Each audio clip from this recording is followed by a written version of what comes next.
순간순간에 주님이 호흡을 아버지 하나님 느끼게 해주시고, 아버지 하나님 늘 아버지 하나님 주님이 살아계심을 아버지 하나님 증거하며 예수 증인으로 살아가며 주님께 영광 돌리게 해주시옵소서. 어디로 가든지 빛과 아버지 하나님 소금이 역할을 감당하며 아버지 하나님 주님과 동행할 때 아버지 하나님 우리들을 통하여서 이 땅이 하나님 나라가 확산되는 이 역사가 오늘부터 일어나게 해주시옵소서. 오늘도 예배 시종 위에 주의 기름 부으심이 함께 해주시옵소서. 오직 아버지 하나님 우리 왕 되신 예수님의 이름만 높임을 받으시옵소서.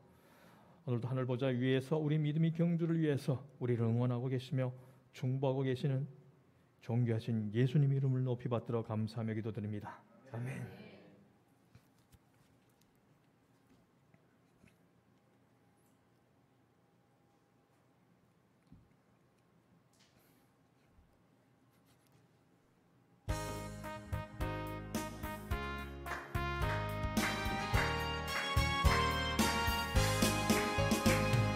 죄에서 자유를 얻게 함을 보혈의 능력 주의 보혈 법을 이기고 승리하니 참 놀라운 능력이로다.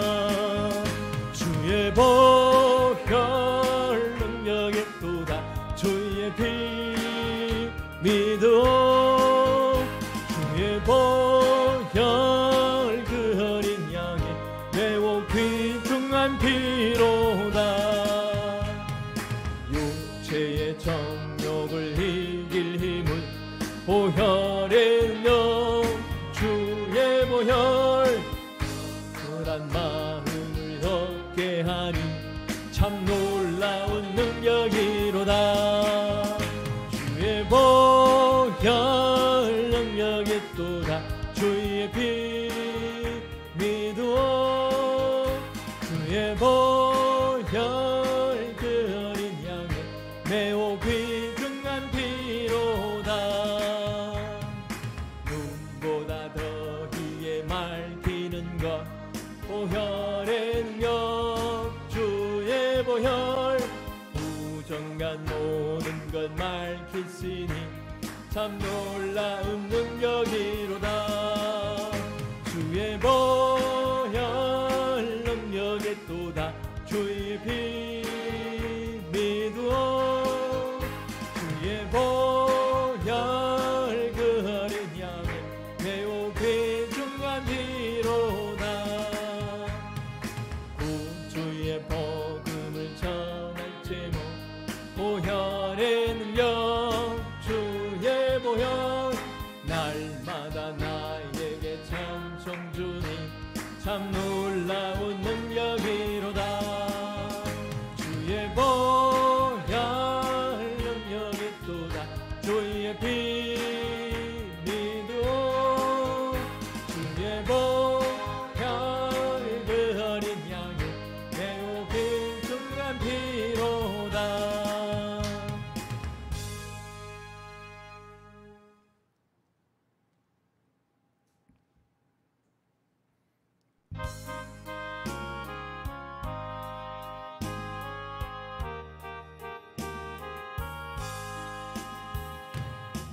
들의 마른 풀같이 시들은 나의 영혼 주님의 약속한 성령 간절히 기다리네. 가물어 메마른 땅에 단비를 내리시듯 성령의 단비를 부어 새 생명 주옵소서. 반가운 빗소리 들려 산천이 춤을 추네. 봄비로 내리는 성령 내게도 주옵소서. 가물은 메마른 땅에 단비를 내리시듯 성령의 단비를 부어 새 생명 주옵소서. 절 따라 우로를 내 하나님 갈급한 내 심령 위에 성령을 부으소서. 가물어 메마른 땅에 단비를 내리시는 성령의 단비를 부어 새 생명 주옵소서. 참되신 사랑의 언약 어길 수 있사오랴. 오늘의 흡족한 은혜 주실 줄 믿습니다. 가물어 메마른 땅에 단비를 내리시는 성령의 단비를 부어 새 생명 주옵소서. 아멘.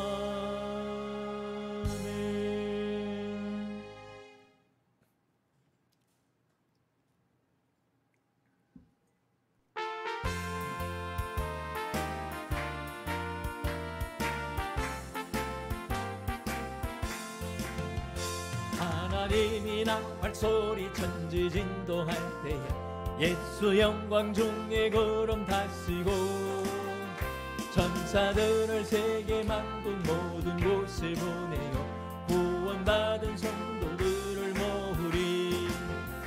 나팔 불 때 주 이름, 나팔 불 때 나의 이름, 나팔 불 때 나의 이름, 그때에 잔치 참여하겠네.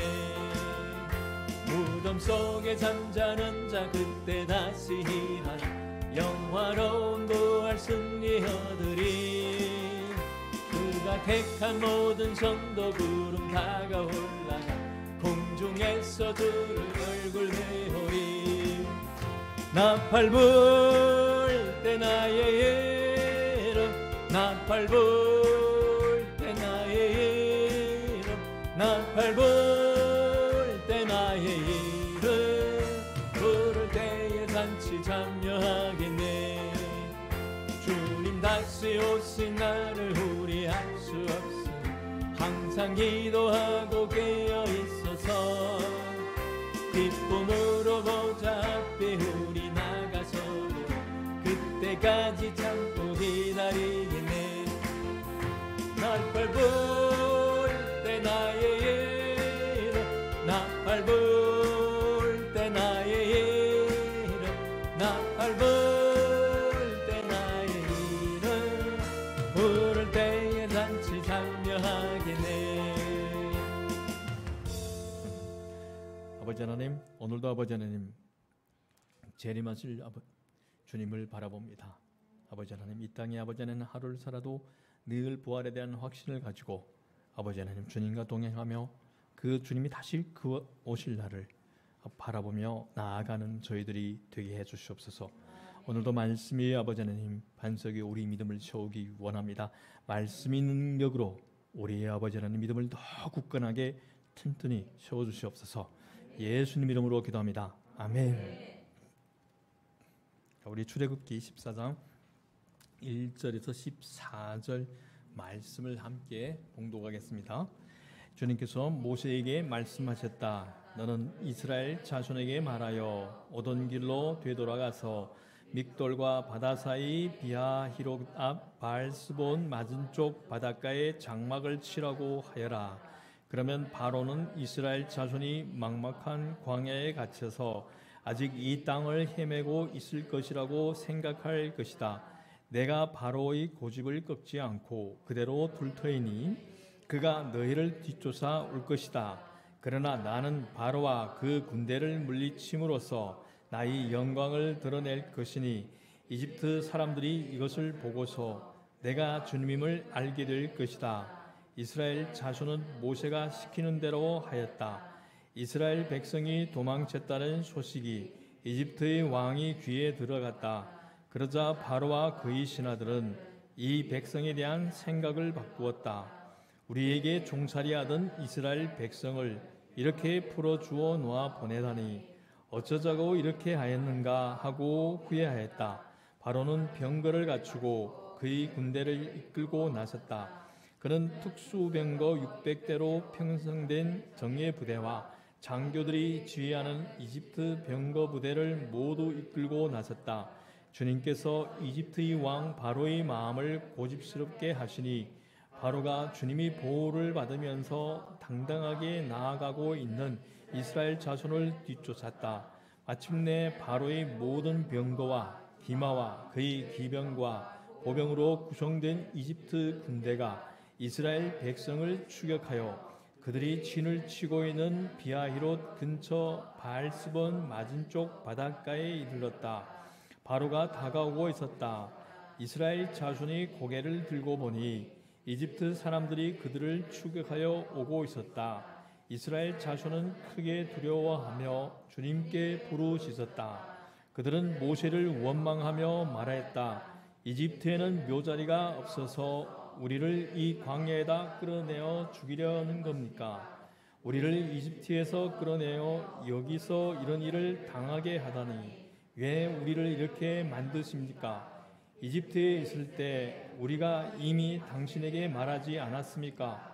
광야에 나가서 죽는 것보다 이집트 사람을 섬기는 것이 더 나으니 우리가 이집트 사람을 섬기게 그대로 내버려 두라고 하지 않았습니까?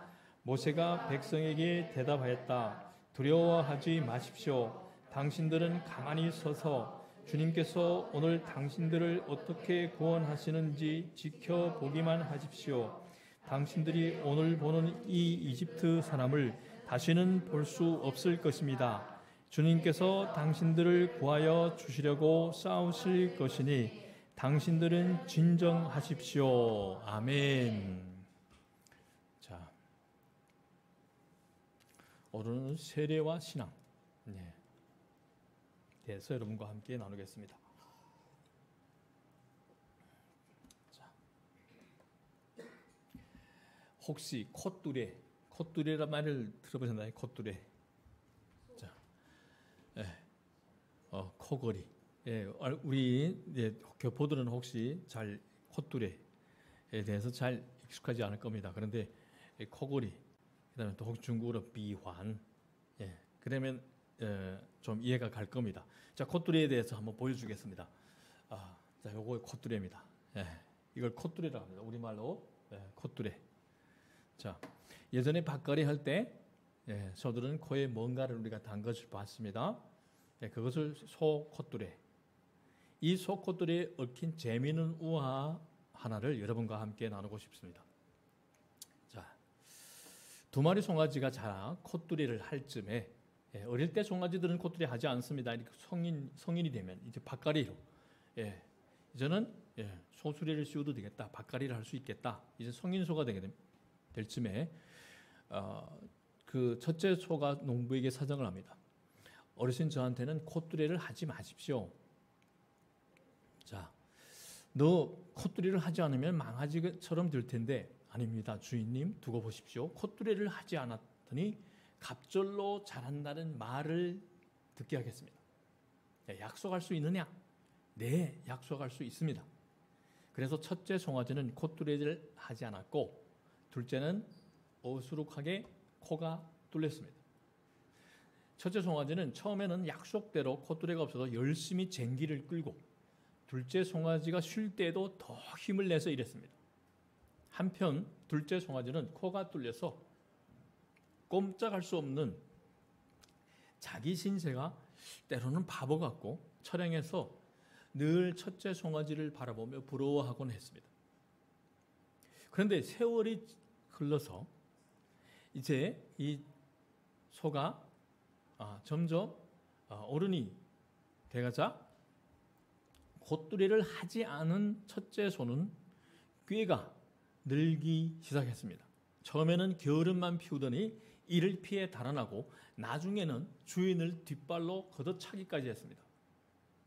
그러던 어느 날 첫째 소가 보이지 않자 둘째 소가 주인에게 물었습니다. 주인님, 왜 첫째 소가 보이지 않습니까?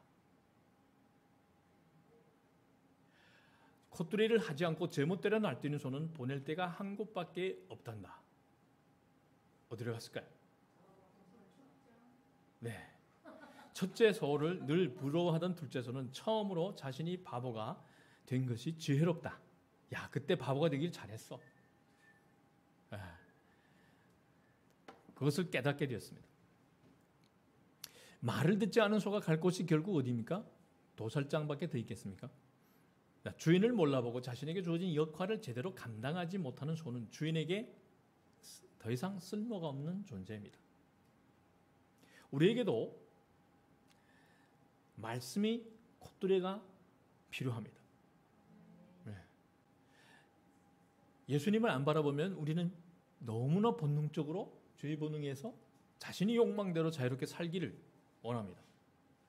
그래서 우리에게는 말씀이 콧뚜레가 꼭 필요합니다. 하나님은 우리를 세례받게 하시고 그 다음에 광야로 들어가게 했습니다.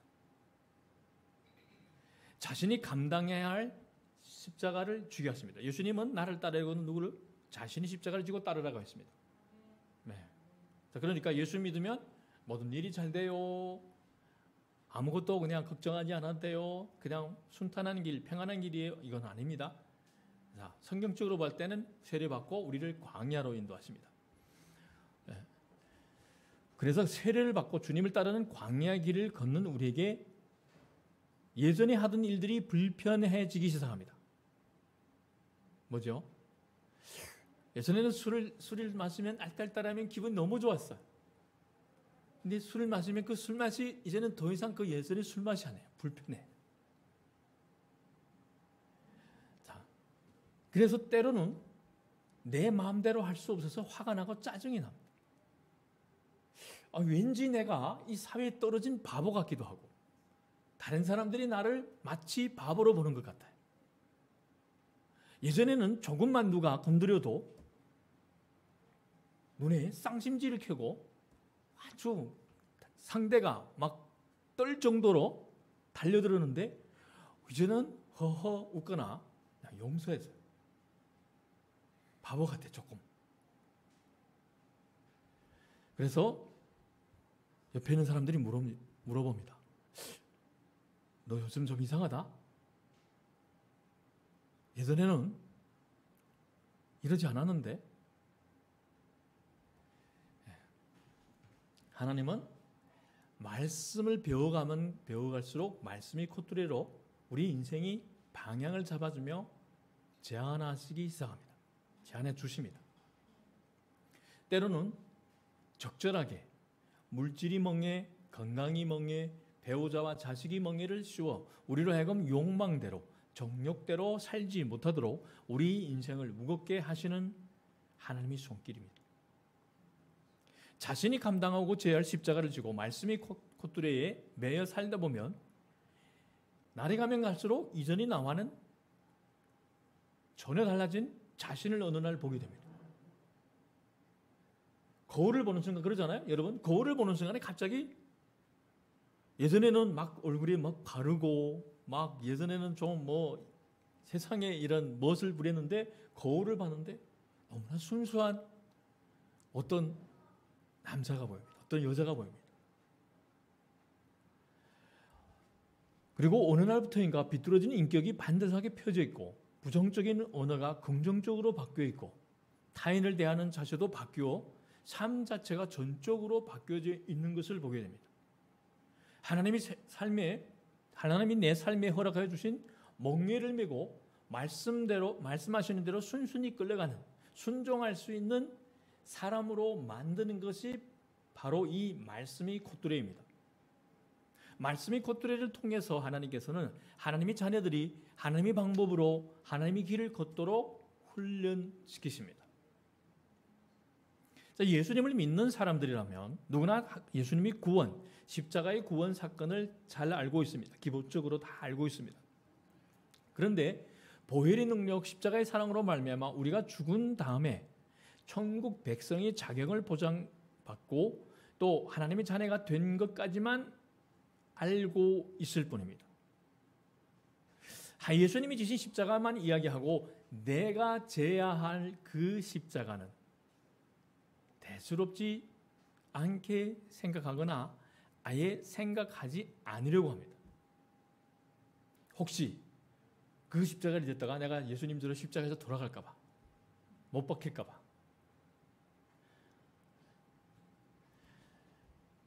그래서 예전의 죄의 영향과 나의 십자가에 대해 대수롭지 않게 내가 져야 할 그 십자가를 쥐지 않으려고 하니까 예전의 죄의 영향과 지배 아래 여전히 있으면서 욕망과 습관이 매임에서 벗어나지 못하고 있습니다.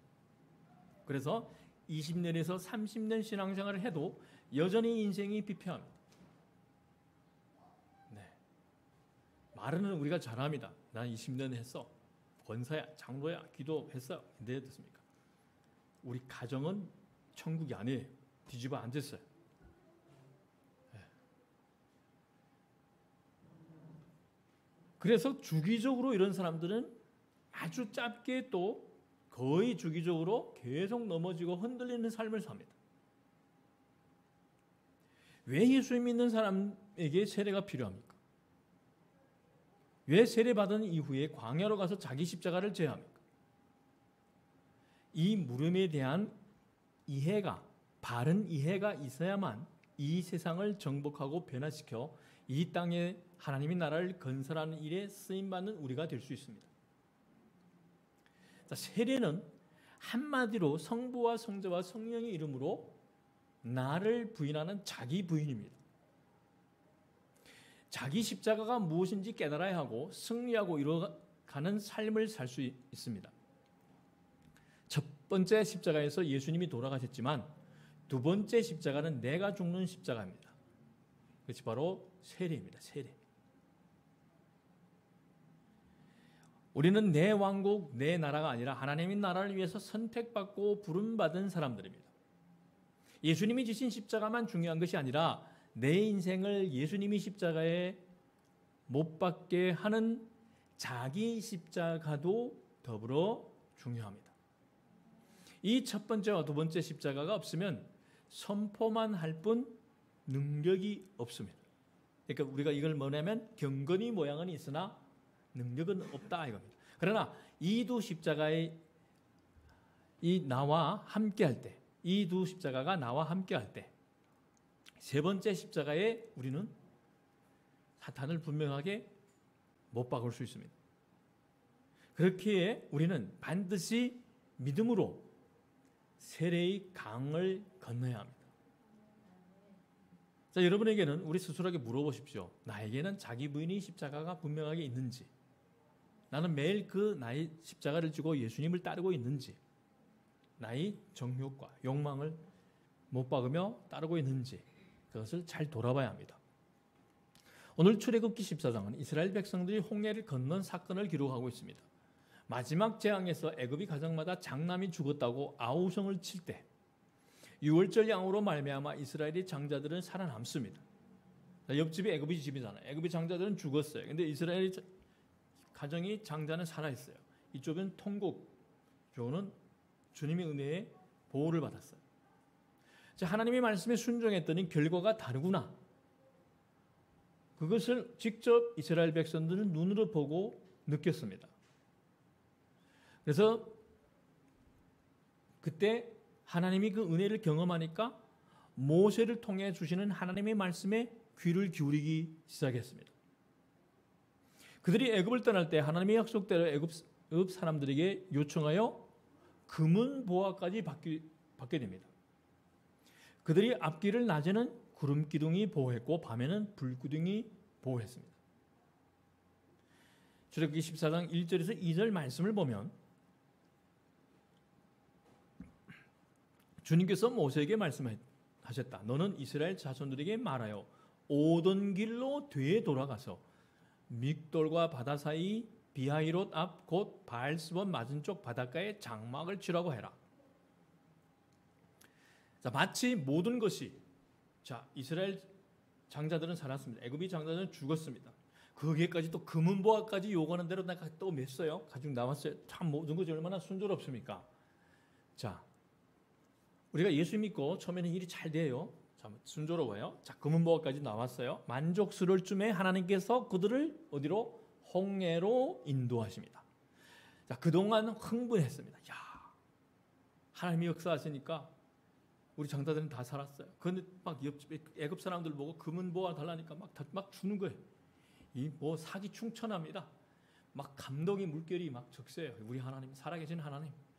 예. 하나님께서 그런데 갑자기 그들을 홍해 앞으로 인도하심으로 인해 전혀 새로운 위기 국면이 시작됩니다.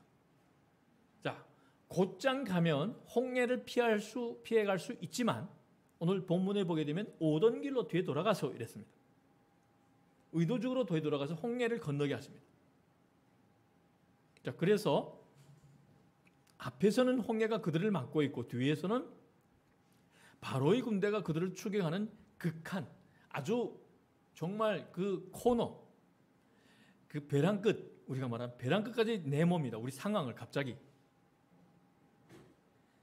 13장 출애굽기 13장 17절에서 18절 보면 내가 이집트 사람의 마음을 고집스럽게 하겠다. 그들이 너희를 뒤쫓을 것이다.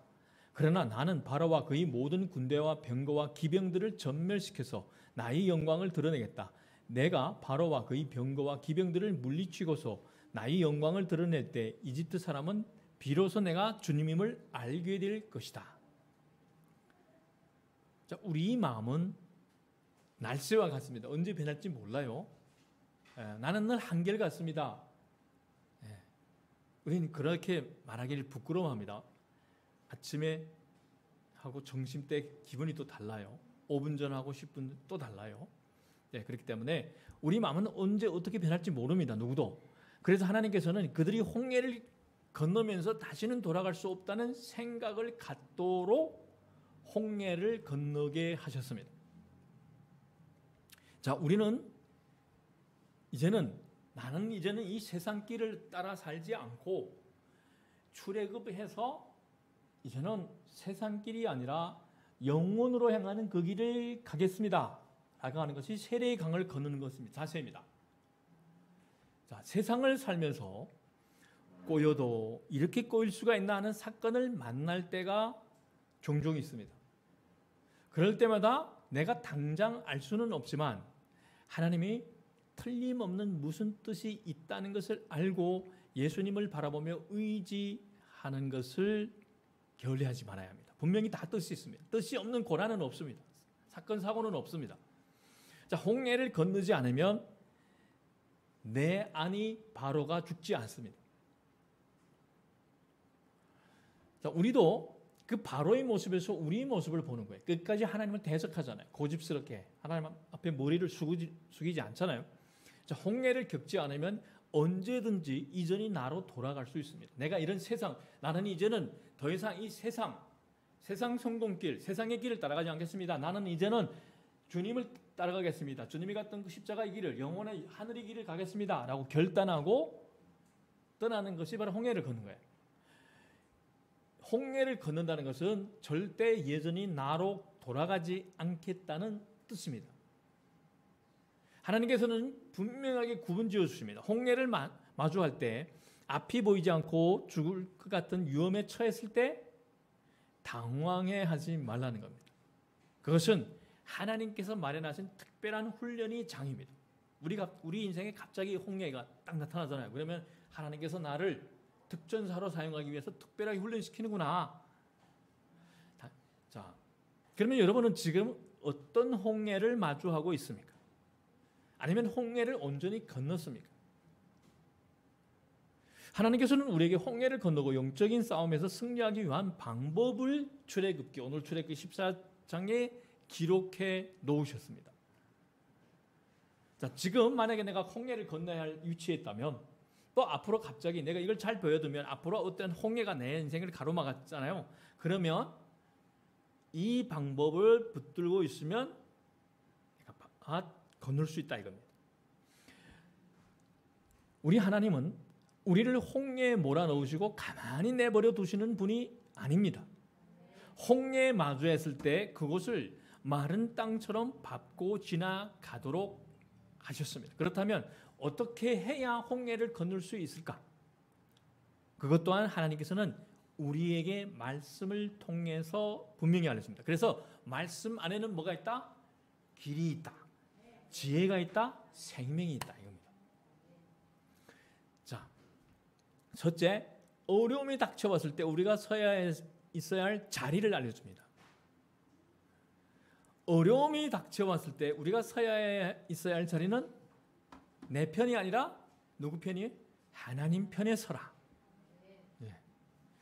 14장 13절 우리 함께 보겠습니다. 모세가 백성에게 대답했다. 두려워하지 마십시오. 당신들은 가만히 서서 주님께서 오늘 당신들을 어떻게 구원하시는지 지켜보기만 하십시오. 당신들이 오늘 보는 이 이집트 사람을 다시는 볼 수 없을 것입니다. 자, 가장 먼저 자신이 서 있는 자리가 어떤 자리인지를 확인해야 합니다. 우리가 갑자기 인생의 홍해가 딱 가로막았잖아요. 그러면 내가 서 있는 자리가 어떤 자리인지를 확인해야 합니다. 내가 원하는 자리인지 하나님이 나를 서 있으라는 그 자리인지 여기에 따라서 결과가 달라집니다. 가만히 서서라고 할 때 서서라는 이 단어는 야차브라는 이 히브리 단어인데 자리를 잡다, 위치를 잡다, 서다 이 뜻입니다. 즉 서야 할 자리에 서야 한다는 뜻입니다. 서야 할 자리에 서야 하나님의 역사가 일어납니다. 우리 인생에 홍해가 갑자기 가로막았는데 왜 문제가 안 풀릴까? 내가 서야 할 자리에 서 있기 때문에 하나님의 역사가 일어난 하나님이 서라는 그 자리. 자, 그럼 어떤 자리가 내가 설 자리일까? 그것은 하나님께서 서 있으라고 명하신 곳입니다. 모세에게 불이 붙어도 타지 않는 떨기나무를 보여주시면서 내 발에서 신을 벗어라 하는 그것처럼 사도 바울이 다메섹 도상에서 예수님의 음성을 듣고 만나게 하신 그것처럼 우리 각자의 삶 속에서 우리 신앙의 차이에 따라서 이끄시는 곳이 있습니다. 평생 우리가 그 이끄실 곳 있습니다. 처음 하나님을 그 만날 때, 성령 세례를 받았을 때, 여러분 인격적으로 만났죠. 그리고 그곳으로 하나님께서 전적으로 이끌어 가십니다. 당신이 순종하면 그곳을 따라가면 그곳이 홍해와 같이 막히고 답답한 곳이라고 해도 하나님께서 그곳에서 역사하실 것입니다.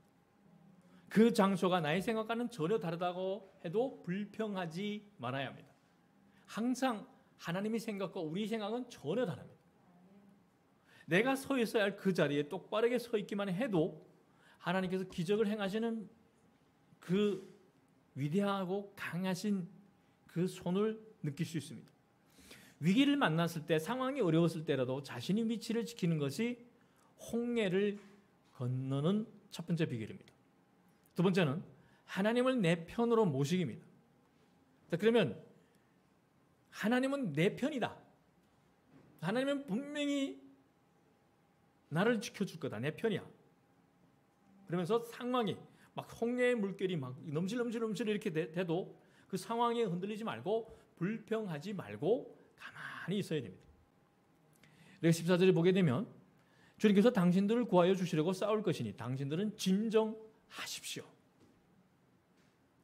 가만히 서 있으라 말입니다. 진정하란 말은 개혁개정에서는 가만히 있으라. 하나씩 가만히 있어. 잠잠하다. 입을 다물어. 벙어리가 되나 말이에요. 쉿.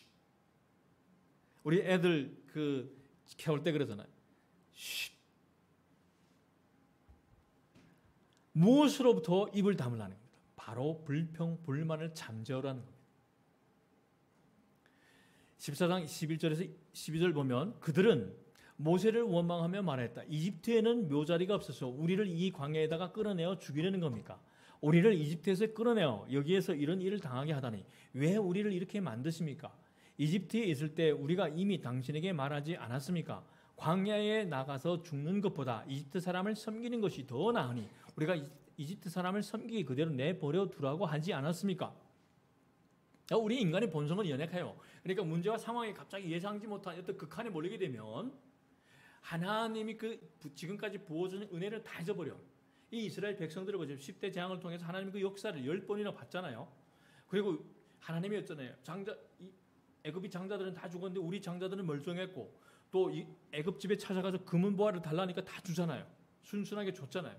그런 역사를 경험하고 나와서도 곧바로 은혜는 잊어먹고 문제와 상황이 몰려가지고 또 불평불만합니다. 이렇습니다. 우리가 예수님에게 초점을 맞추는 삶을 살지 않으면 곧바로 우리는 이렇습니다. 본색이 드러납니다. 불평불만합니다. 그래서 1시간도 아니고 24시간은 주님을 바라보라는 게 그겁니다. 늘 주님 안에 거하며 주님이 바라보기를 초점을 예수님께 맞춰라는 겁니다. 그래야만이 우리가 불평불만하지 않습니다. 상황이 휘둘리지 않습니다. 자, 진퇴양난, 절체절명의 이 위기 상황입니다. 앞에는 홍해가 있어요. 뒤에는 애굽이 철병거가 쫓아오는 긴박한 상황에서 막 기병들이 그냥 그때는 전차예요. 전차. 이 전차 타고서 그냥 뒤에 쫓아와요. 칼을 쥐고 그냥 시퍼런 칼을 쥐고.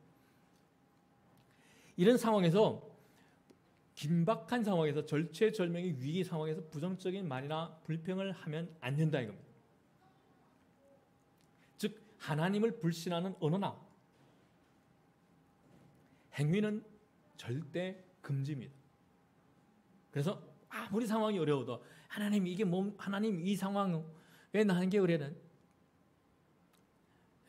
왜 이 상황까지 나를 끌고 옵니까? 막 이런 불평만 하지 말라 이겁니다. 원망하고 불평하는 그 순간 우리는 하나님이 도우시는 힘을 거절하고 어둠의 영이 역사하도록 자신을 내어주게 됩니다. 그때 성령이 하나님이 딱 붙들어주고 하나님이 나를 통해서 뭔가 역사하자고 하는데 내가 불평불만하는 순간에 주님의 역사는 가로막히게 되고 어둠의 영이 사탄이 우리를 어떻습니까? 통제하려고 다가옵니다. 그래서 부정적인 사고와 언어는 마치 불뱀을 불러오는 것과 같습니다. 민수기 21장 7절을 보면 백성이 모세에게 와서 간구하였다. 주님과 어른을 원망함으로써 우리가 죄를 지었습니다. 이 뱀이 우리에게서 물러가게 해달라고 주님께 기도하여 주시기 바랍니다. 자, 원망, 불평, 불만. 그다음 어떻습니까? 우리로 하여금 그런 사람들 입에 달고 사는 사람들은 결국 사탄이 종로로 타게 돼요. 사탄이 도구가 돼버립니다. 공동체를 흔들어버립니다. 분열시켜버립니다. 사탄은 우리를 넘어뜨릴 때 주로 원망과 불평이 불화살을 사용합니다. 그러므로 우리의 입술을 믿음으로 지켜야 합니다. 또 누군가가 목회자와 교회에 대하여 좋지 않은 험담, 불평을 이야기하고 성도들 사이를 이간하려고 할 때 믿음으로 만든 신뢰의 방패로 그것을 막아버려야 합니다. 우리가 만약에 이제 점점 더 사람이 이렇게 늘어날 때 그 속에 또 아름답지 못한 사람들이 있고 육신적인 사람들이 있습니다. 그러면 불평불만하죠. 그러면 든든하게 여러분 말씀으로 양육된 분들이 그 믿음의 방패를 쥐고 믿음으로 만든 그 신뢰의 방패로 그것을 막아버려야 됩니다. 차단시켜버려요. 많은 전략 중에서도 하나님의 역사하심을 가장 빨리 일어나게 하는 것은 바로 입을 다물고 진정하는 겁니다. 가만히 있는 겁니다. 주님이 역사하기를 가만히 신뢰하면서 그분을 바라보는 겁니다. 일체 불평을 말하지 못하도록 입을 다물고 진정하는 것이 승리의 비결입니다. 언어가 바뀌지 않는 사람은 인생이 바뀌기가 어렵다는 것을 명심해야 됩니다. 우리 주님을 의지하는 사람은 세상을 의지하며 살다가 세상 속에 살다가 주님을 바라보며 가는 인생은 이 언어가 바뀝니다. 가장 빨리 변화를 이루는 비결은 언어를 바꾸는 일입니다. 나의 입술을 통하여서 주님의 약속의 말씀이 늘 선포되어야 합니다. 내 의가 드러나는 게 아니라 계속 내 주님의 말씀이 선포되어야 합니다. 셋째, 문제 앞에 섰을 때 문제를 보며 눌려있지 말고 하나님께 시선을 집중해야 됩니다. 그 문제를 뛰어넘어야 됩니다. 우리 14장 13절을 보겠습니다. 모세가 백성에게 대답하였다. 두려워하지 마십시오. 당신들은 가만히 서서 주님께서 오늘 당신들에게 어떻게 구원하시는지 지켜보기만 하십시오. 가만히 있어라는 겁니다. 자, 모든 문제는 하나님은 보이지 않고 바로의 군대만 보일 때 생깁니다. 뒤에는 바로를 위해 특수 무장된 600대의 병거와 애굽의 모든 철병거가 추격하고 있습니다. 게다가 앞에는 넘실거리는 바다가 보이고 그 속에서 아무것도 할 수 없는 무력한 자신만 보입니다.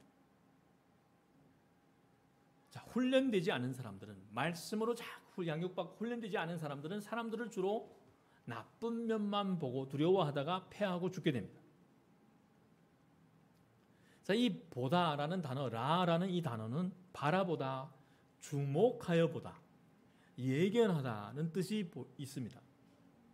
그래서 집중해서 의도적으로 보는 것을 말합니다. 집중해서 우리가 상황이 있잖아요. 이 상황이 답답하잖아요. 홍해 있고 뒤에는 바로가, 사면초가 같은 이런 상황에서 우리가 문제와 상황에 누리지 말고 누구를 의도적으로 바라야 됩니까? 말씀을 붙들고 의도적으로 예수님을 바라봐야 돼요. 그래서 사건 앞에 섰을 때 문제를 보느냐, 예수님을 바라보느냐, 이 차이가 바로 믿음의 차이입니다. 그러니까 평소에 꾸준하게 모이기를 힘쓰며 예배와 이런 훈련에 받는 사람들은 잠깐 흔들리더라도 그래도 말씀을 붙들며 예수님을 바라봅니다. 그런데 요리조리 피해서 요령을 피우던 사람들은 경건이 모양은 있는 것 같지만 문제가 딱 생기면 먼저 무엇을 봅니까? 문제를 바라보고 점점 그 문제가 부풀려 오고 무게가 점점 바라보면 바라볼수록 더 크게 다가와서 결국엔 숨 막힐 정도로 되고, 그다음에 인간의 방법을 하다가 결국에는 곤두박질합니다. 패하게 됩니다. 그래서 훈련된 사람들은 문제가 아닌 하나님의 역사하심을 보며 나를 향하신 하나님의 계획만을 집중해서 봅니다. 분명히 이 상황은, 이 코너까지 몰아온 것은 하나님이 무슨 뜻이 있을 거야. 하나님은 이 상황을 통해서 분명히 나에게 무엇인가 가르치기 원하시는 거야. 무슨 뜻이 있는 거야.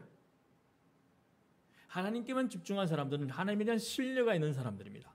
하나님에 대한 신뢰가 있으면 자신감이 생기고, 자신감이 생기면 문제에 대해서 두려움이 없었습니다. 이것이 믿음입니다. 믿음은 바라는 것들이 실상이요 보지 못하는 것들이 증거입니다. 믿음이 있는 사람은 그 사건 속에 역사하시는 하나님의 손길을 봅니다. 베드로가 파도를 볼 때 그는 파도 속으로 빠져들어갔지만 그가 예수님을 바라볼 때 그 파도 위를 걸을 수 있었습니다. 우리가 마찬가지입니다. 인생의 이 파도, 넘실거리는 이 파도 위를 예수님을 바라보면 우리는 걸어갈 수 있습니다. 그런데 그 파도를 바라보면 예수님을 안 보고 두려워요. 그러면 빠져버립니다. 자, 어느 가정, 어느 공동체든지 문제 없는 곳은 없습니다. 정말 우리는 지금 우리 교회는 우리 교회처럼 늘 이 예배 모이기를 힘쓰기 때문에 정말 이렇게 건강한 아름다운 공동체가 아주 많지 않습니다. 늘 화목하게 모이기를 힘쓰고 떡대기를 힘쓰고 음식 나누기를 좋아하고. 그런데 하나님이 이 문제를 주신 이유가 뭡니까? 이 문제 속에 역사하시는 하나님의 계획이 무엇입니까? 늘 문제 속에서 이런 질문을 하며 하나님을 바라봐야 됩니다. 그러면 주님께서는 분명히 답을 주십니다. 문제를 보지 않고 그 문제 속에 역사하시는 하나님을 보는 것은 우리가 말씀과 기도를 붙드는 이런 훈련을, 평소에 이런 훈련을 꾸준히 해와야 집중할 수 있고 가능합니다. 그렇기 때문에 매일매일 우리가 한술 한술 말씀을 꾸준히 떠먹는 게, 그것을 약속의 말씀을 붙들고 계속 기도를 지속적으로 하는 게 정말로 중요합니다. 그럼 어떻게 하나님께만 집중할 수 있을까? 자, 기본적으로 세 가지만 훈련해도 가능합니다. 세 가지만. 첫째 보게 되면 감사 제목을 찾으라. 매일. 이 여자분을 아시는 분이 계십니까? 굉장히 유명해요, 이분이. 네. 자, 근데 이 화려한 이분이 보여준 뒤에는 굉장히 마음 아픈 스토리가 있습니다. 자, 제가 말씀해드리겠습니다. 이 여자가 토크쇼를 진행하는데 최고의 시청률일 때는 1억 4천만 명이 이 토크쇼를 봤다고 합니다. 1억 4천만 명이. 그래서 토크쇼의 여왕입니다. 오프라 윈프리. 이 어린 시절은 누구보다도 비참했습니다. 야, 나도 비참해. 근데 이 오프리 윈프리 이 어린 시절을 보면 나는 그래도 괜찮네, 이렇게 고백할 수 있습니다. 자, 지독하게 가난한 미혼모에게 태어나 어머니 품이 아닌 할머니 손에서 자랐습니다. 그리고 그곳에서 정말 마음이 아픈 게 뭐냐면 우리는 가족도 조심해야 돼요. 삼촌에게 성폭행을 당합니다. 그래서 14세의 출산과 동시에 미혼모의 몸이 되어버렸어요. 그래서 이 아이는, 이 윈프리가 삼촌에게 성폭행 당하는데 아이는 태어나서 2주 만에 죽었어요. 그래서 그 충격에 이 14세의 윈프리는 충격받아서 마약을 복용함으로 하루하루를 지옥같이 살았습니다. 그래서 살고자 하는 이 삶에 대한 이 희망을 다 포기해버렸잖아요. 의욕이 없어서 몸무게가 한때는 107kg까지 나가기도 했습니다. 그런데 이 오프라 윈프리는 현재 눈부신 존재로 서 있습니다. 개신교예요. 기독교예요. 지금 이 여자는 토크쇼 여왕으로, 영화배우로 자산이 6억 달러. 자산이 6억 달러의 부자라고. 미국 여성들 가운데서 가장 존경받는 여성 중에 한 명으로, 사람들이 인생에서 가장 얻고 싶다는 인기, 존경, 돈 다 가진 여성. 그런데 절망의 나락 속에서 하루하루 빠져서 살아가는 그녀를 희망의 자리로 끌어올린 것이 감사일기였다고 합니다. 감사 제목을 적는 겁니다. 자, 세상에서 가장 바쁜 사람 중에 한 사람으로 됐는데도, 지금 바쁜 상황이 됐는데도 계속 그 습관은 몸에 배어 있습니다. 적어도 하루에 감사한 일 5가지를 찾아서 꼭 기록한다고 합니다. 자, 근데 감사의 내용은 굉장히 거창하거나 화려한 것이 아니라 지극히 일상적입니다. 예를 들면 오늘도 거뜬하게 잠자리에서 일어날 수 있게 해주셔서 감사합니다. 유난히 눈부시고 파란 하늘을 보게 해주셔서 감사합니다. 점심때 맛있는 스파게티를 먹게 해주셔서 감사합니다. 이런 일상이에요. 이거 계속 이 사람이 5개씩 적습니다. 그러니까 주님을 만났잖아요. 그런 다음부터 계속 감사 일기를 쓰기 시작했어요. 오프라 윈프리는 이 감사 일기를 통해서 2가지를 배웠다고 고백합니다. 첫째는 인생에서 소중한 것이 무엇인지. 하루 일어나 눈 뜨는 자체도 얼마나 소중한 거예요. 살아있다는 자체도 얼마나 소중한 거예요. 그리고 삶의 초점을 어디에 맞춰야 하는 것인지에 대해서 알았다고 합니다. 자, 감사할 것을 찾을 때 감사할 거리들이 넘쳐나게 됩니다. 힘들 때일수록 더 감사할 것을 찾으십시오. 감사 제목을 찾다 보면 하나님께서 움직이시는 것이 보입니다. 아, 하나님께서 이렇게 인도하셨구나. 죽겠다 했는데 내가 문제만 보고 있었구나. 하나님께서 이렇게 엄청나게 역사하셨구나. 자, 2번째는 매일 감사일 적으십시오. 주님 안에서 우리가 눈을 뜨면서 그냥 최소 한 5개 정도. 그러면 불평이 줄어듭니다. 그리고 사고를 전환해라. 생각을 바꾸라 말입니다.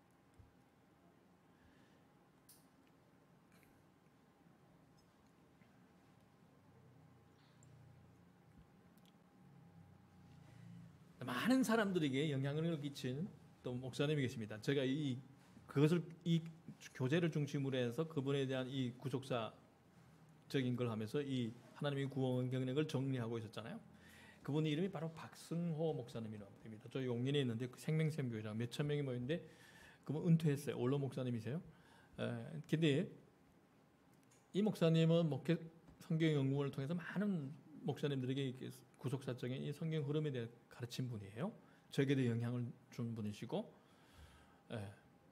근데 이분은 어릴 때 아버지가 일찍 돌아가셔서 하나님을 믿었는데 하나님을 한동안 아버지라고 부를 수 없었습니다. 아버지 하면 막 가슴이 답답해 나고 막 화가 났다고 합니다. 왜냐하면 아버님이 돌아간 다음에 그렇게 어려운 과정을 겪었잖아요. 아버님이 돌아간 다음에. 그래서 늘 아버님에 대한 어떤 분노가 있었어요. 화남이 있었습니다. 일찍이 돌아가시려면 건강하게 키워주시든지 돈을 좀 많이 남겨주든지 자식이라도 조금 낳고 가시든지. 예. 아무튼 일찍 돌아가면서 또 아이도 많이 낳고 하고 형제들도 굉장히 가난한 상황에 있게 하다 보니까 늘 아버지에 대한 어떤 분노가 이 마음속에 있습니다. 어느 날 주님이 목사님에게 물어보십니다. 너 정말 아버지 때문에 힘든 세월을 살았느냐? 너 진짜 아버지 때문에 손해만 봤느냐? 그래서 그 순간 노트를 펴고 아버지 때문에 자신이 손해본 것과 유익한 것들을 써내려가기 시작했습니다. 그래서 아버지가 일찍 돌아가셨기 때문에 자신에게 유익했던 것들을 써보니 100가지나 넘었습니다. 반면에 아버지가 일찍 돌아가셨기 때문에 손해본 것은 10가지도 안 되었습니다. 나를 주의종으로 만들기 위해서, 하나님께서 나의 인격을 만들기 위해서 이 엄청난 십자가를 주셨구나. 아픔을 주셨구나. 목사님은 아버지가 일찍 돌아가시고 약한 몸에 가족이 많고 돈이 없는 것이 자신이 십자가로 늘 생각했습니다. 때론 너무 버거워서 삶이 무게가 너무 버거워서 하나님 내 멍에를 벗겨주세요라고 기도할 때도 많았습니다. 그러나 하나님께서 목사님에게 그 멍에가 있었기 때문에 오늘날 내가 있는 것이 아니냐라고 말씀하셨고, 자신이 당한 아픔과 문제만 보지 않고 하나님께서 행하신 일들에 집중했을 때 마음이 풀리면서 치유가 일어났습니다. 그리고 이 치유가 일어난 다음에 기도 힘썼습니다. 이분이 목회가 변하기 시작했어요. 기도하면서 말씀을 파기 시작했어요. 그래서 영적인 눈을 열어줘서 이분만이 볼 수 있는 구속사적인 그 성경의 해석을 보게 했어요. 그래서 수많은 목사님들에게 영향력을 끼쳤습니다. 세 번째, 작정하고 기도해야 됩니다. 하나님, 이 사건을 통해서 제가 무엇을 깨닫기 원하십니까? 왜 이렇게 하셨습니까? 제가 어떤 것을 깨닫기 원합니까? 집중적으로 한 문제를 놓고 우리는 한 달, 석 달, 심지어 3년을 기도할 수도 있습니다. 40일 기도도 할 수 있고, 자기가 그 주님이 기도하면서 마음을 감동을 주는 대로 작정 기도를 하는 겁니다. 작정하고 구하는 기도에는 틀림없이 하나님께서 해답을 주십니다. 그 해답을 얻으면 그 다음에 어떤 위기가 와도 흔들림이 없습니다. 자, 교회 개척의 길을 걸으며 어렵고 힘든 상황들이 이어졌지만은 하나님께서 보여준 비전이 있었기에 포기하지 않을 수 있었습니다. 첫 인연, 우리 오집사님 만나기 전에 첫 인연, 자, 논산에서 6년, 그 플러스 2년 하니까 8년이잖아요. 8년이 됐는데 여기 올라가는데 사람 하나 제대로 보내주지 않으니까 얼마나 그때 맨날 제가 한다는 일이 뭐죠? 우리 어린 하주가 잘 모르니까 아이스크림 사주고 그 선을 끌고 전도하러 나가는 거예요. 지금은 아이스크림 하나 가지고 전혀 안 되지만은, 근데 비전을 하나님이 보여준 게 있어요. 신학교 때 기도하는데, 신학교 때 3개 신학대학교에서 우리 늘 퇴소회를 합니다.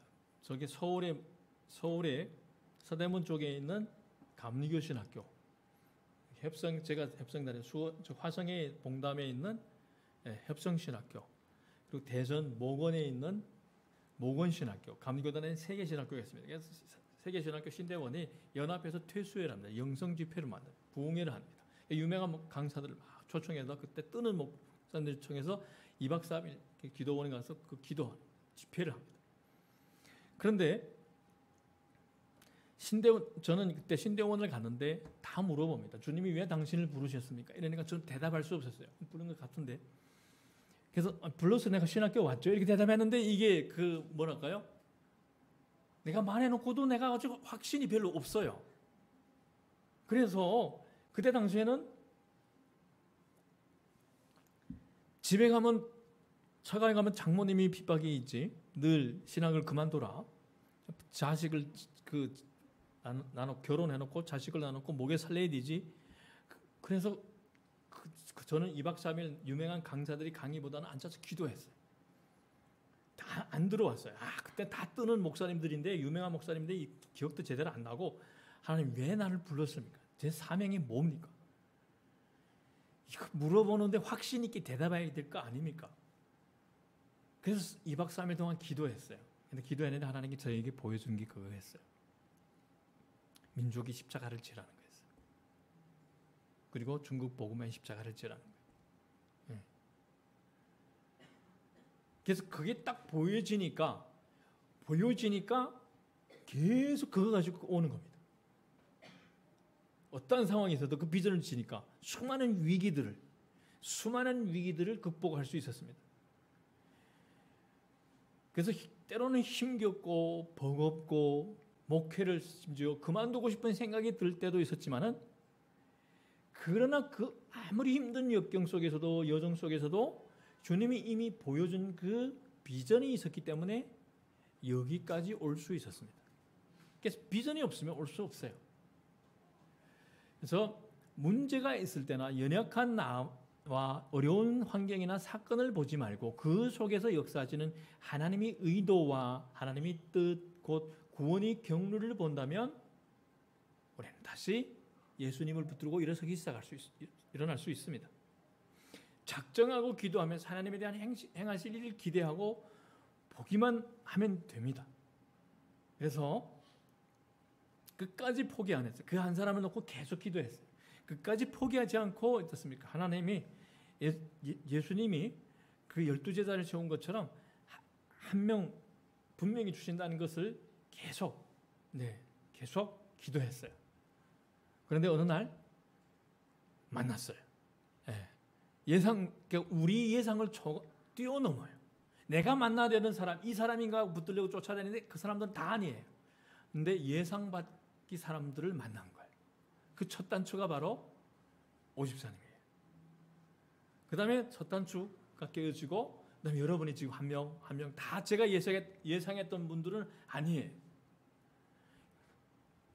그래서 비전을 붙들고 계속 하나님을 바라보면 반드시 이루어진다 이겁니다. 그래서 지금 여러분 스스로에게 또 질문을 던져봐야 합니다. 지금 여러분은 하나님과 함께하는 그 자리에 서 있습니까? 하나님의 역사하심을 기대하며 기다리고 있습니까? 오늘 14장 다음에 다음 장인 15장에 보면 모세의 노래를 부르며 찬양하는 사람들이 막 나옵니다. 이제 눈이 밝아져서 바로도 홍해도 아닌 하나님께서 우리 진정한 인생의 구원자라고 그들은 노래하기 시작합니다. 이들이 홍해를 건넌 사람들입니다. 세례의 강을 건넌 사람들입니다. 이전에는 바로와 그 병거가 크고 무서운 줄 알았더니 하나님께서 그보다 훨씬 크신 분임을 체험했기 때문입니다. 나의 문제보다도 더욱 크신 하나님, 내가 두려워하는 원수보다 더 높으신 하나님을 찬양할 수밖에 없습니다. 그래서 6절에서 10절에는 하나님의 구원을 노래합니다. 지금까지 바로가 전능자인 줄 알고 그 말을 들었더니 이제 보니 아무것도 아니네. 그냥 이것 제가 쉽게 풀었으면 하나님께서 바로 전능자이네. 바로 하나님이 바로 가장 강하신 분이네라고 노래합니다. 왜냐하면 하나님의 역사를 경험했기 때문입니다. 그리고 11절, 18절에는 주님이 인도하심이 목적을 말합니다. 13절에서 주님이 거룩한 처소로, 17절에서 주님이 소유인 주님이 산에 주님께서 계시려고 만드신 손수 세우신 성소를 예배하셨다라고 합니다. 결국 우리를 성전으로 만들어 가시려고 홍해로, 광야로 인도해 가신다는 말입니다. 그래도 고린도전서 10장 1절에서 2절 말씀을 보면 형제 자매 여러분, 나는 여러분이 이 사실을 알길 바랍니다. 우리 조상들은 모두 구름이 보호 아래에 섰고 바다 가운데를 지나갔습니다. 이렇게 그들은 모두 구름과 바다 속에서 세례를 받아 모세에게 속하게 되었습니다. 자, 바울은 어디에 능통한? 구약에 능통한 사람입니다. 이때는 신약이 없었어요. 우리가 지금 있는 신약 성경이, 바울은 모든 것을 다 로마서나 모든 서신을 무엇에 근거해서 해석하냐? 다 구약이 구속사적인 흐름에서. 그래서 바울이 제일 먼저 찾아가는 곳은 어디? 유대회당입니다. 그래서 그 구약을 가지고 예수님에게 초점을 맞춰서 구속사적으로 쭉 풀었습니다. 그래서 그 가운데 듣는 귀가 열린 사람들은 바울을 따라오기 시작합니다. 초대교회 먼저 제1차 전도 대상은 유대인들이었어요. 구약을 아니까 가장 접촉하기 쉬웠죠. 바울은 이 홍해를 건넌 사건을 세례라고 해석합니다. 세례는 나를 내려놓고 나를 부인하며 나를 십자가에 못 박고 하나님의 말씀대로 하나님의 얼굴로 살겠습니다.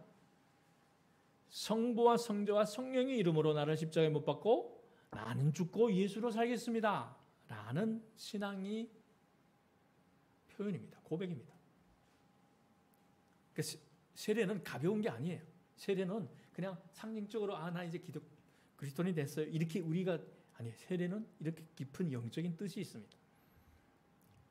계약을 위반하면 배상을 하게 되고 손해를 보게 됩니다. 지키면 많은 혜택을 누릴 수 있습니다. 언약 이후 우리는 세례받은 사람들입니다. 홍해를 마른 땅처럼 건넌 사람들입니다. 감당하기 어려운 일을 만나 기도하고 엎드리는 세월을 살다 보면 내 인격이 바뀌고 언어가 바뀝니다. 사람을 대하는 태도와 인생의 가치관이 바뀌며 돈 쓰는 쓰임새가 달라집니다. 세례는 내가 사는 것이 아니라 내 속에 계신 그리스도가 사는 전환점입니다. 주님은 왜 우리에게 세례의 강을 건너게 하시고 자기 십자가를 주셨습니까? 내가 받은 은혜가 크기에 내가 너를 지키기 위해서 내 몸에 십자가를 두었다라고 말씀하십니다.